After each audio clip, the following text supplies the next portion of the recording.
bagira ngo mfate umwanya nongere gushima nshimira Imana ibyiza yadukoreye kandi yadukoreye, nongera no kubashimira ko mwaje gufatanya natwe kwizihiza uyu munsi mwiza wa none wo kwakira umwepiskopi mushya wa diyoseze ya Shyogwe.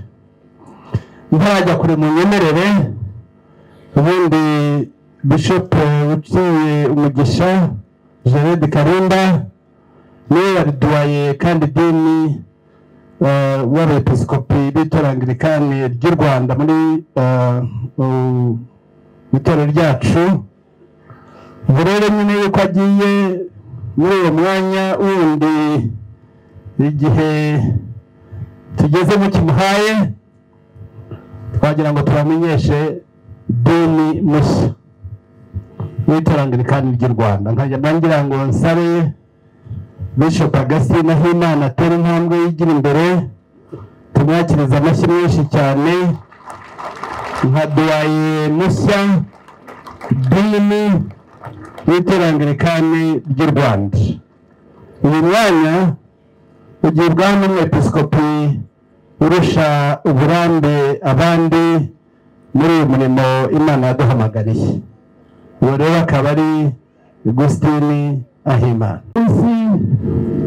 Ndongera kandi gushima umurimo mwiza Dr. Jared Karimba yadukoreye muri uyu mwanya nyine wo kuba dini w'itorero Anglikani ry'u Rwanda, kujya inama neza, gufatanya mu murimo, gutekereza hamwe.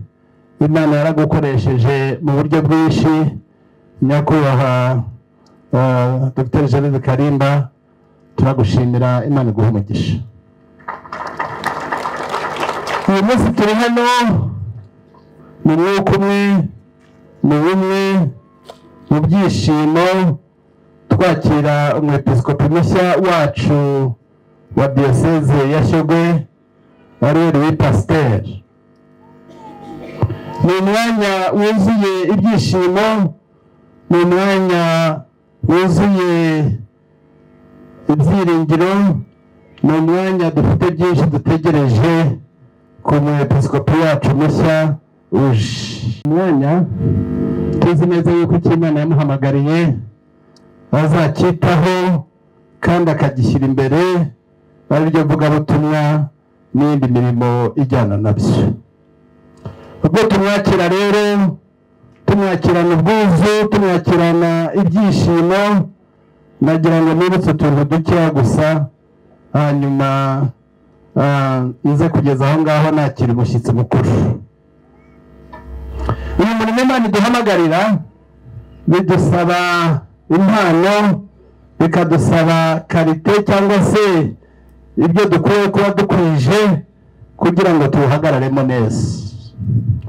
Nyakubahwa Bishop, nagira ngo ko kuba inyangamugayo muri uyu murimo, gukorera mu mucyo muri uyu murimo, gusohoza inshingano wahawe kandi no kuzimurikira ababiguhaye ni iby'ingirakamaro kandi birakwiye, nta kubyirengagiza, nta kubica ku ruhande.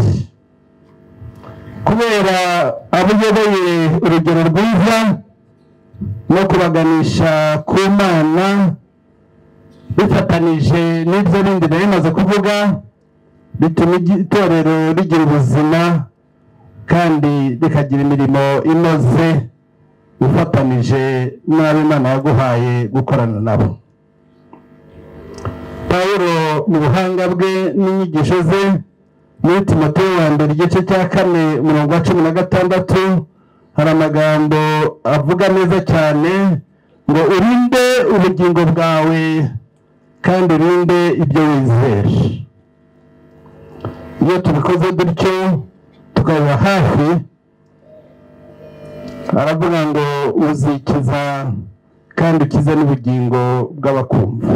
Ikindi kandi nyamukuru numva gikomeye ni ugukorera mu mucyo.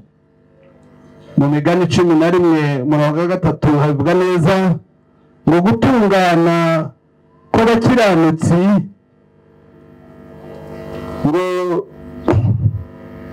kurabayobora ariko ubugoryi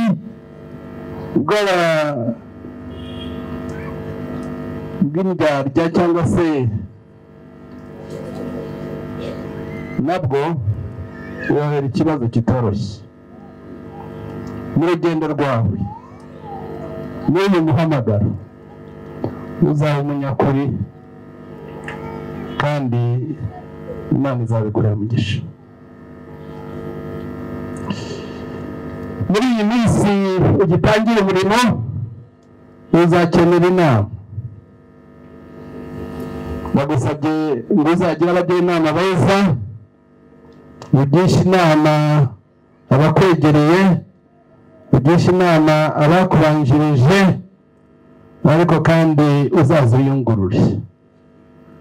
Aribwo buryo bwo mu masengesho ari ugusaba esprit de discernement kugira ngo inama ugiriwe zose uzishyire mu masengesho, nawe uyungurure, ukore izibereye kandi zihesheje Imana icyubahiro, kuko na rimwe na rimwe hari n'izishobora kukuroha. Dukomeze dusenge kandi dusengeranire kandi dukorere mu mucyo, dukorere Imana, tuyizere, nayo izatujya imbere kandi izakujya imbere usohoze inshingano wahamagariwe.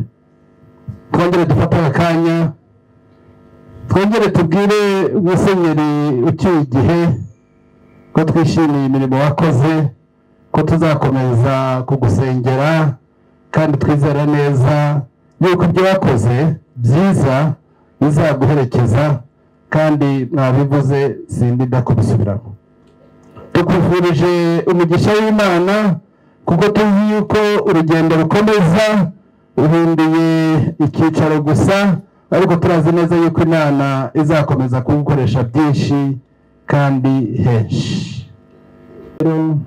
Dufatanije twese tubishimira umwepiskopi duhaye mushya n'umuryango we, kandi tubifuriza ineza n'ameza imbere yabo ayoboye, kandi tuzi neza ko uyu murimo azawusohoza kuko n'Imana yamuhamagariye kandi Imana izagushoboza.